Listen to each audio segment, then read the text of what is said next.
السلام علیکم class fifth. آج کا جو ہمارا ٹاپک ہے ناظرہ میں، تو وہ ہے دعائے قنوت۔ آپ لوگوں کی بک میں پیج نمبر 9 پہ، ٹھیک ہے۔ دعائے قنوت جو ہے تو یہ ہم عشاء کی نماز میں پڑھتے ہیں، اور یہ بھی ہماری نماز کا ایک جز ہے۔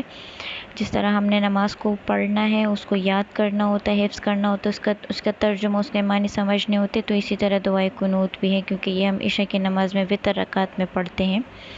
اس کو دعائے قنوت کیوں کہتے ہیں؟ کیونکہ یہ ایک بڑی دعا ہے۔ اس میں ہم اللہ تعالیٰ سے جو ہے تو اپنے لیے اور دوسروں کے لیے ہدایت اور نجات کی دعائیں مانگتے ہیں، ٹھیک ہے۔ تو اس کو ترجمے سمیت یاد کرنا ہے۔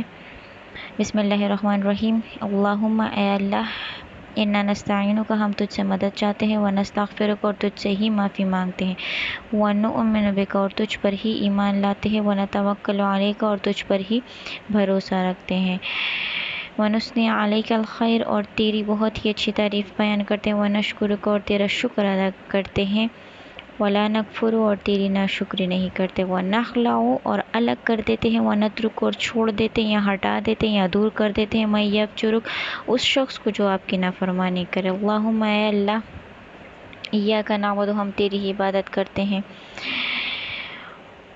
وَلَکَ نُصَلِّی، اور تیرے لیے ہی نماز پڑھتے ہیں، وَنَسْجُدُ، اور تجھے سجدہ کرتے ہیں، وَإِلَیکَ نَسْعَىٰ، اور تیری ہی طرف دوڑتے ہیں۔ سعی، جیسے ہم نے پڑھا ہے نا کہ خانہ کعبہ کا طواف جو کرتے تو سعی کرتے ہیں، یعنی تیز تیز دوڑ لگاتے ہیں۔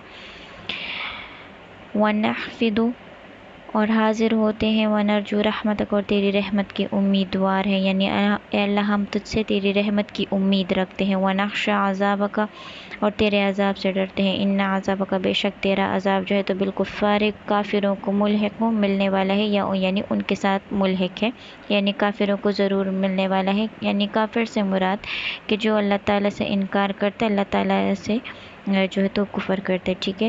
تو اس کو آپ لوگوں نے یاد کرنا ہے اور بالکل ترجمے سمیت یاد کرنا ہے۔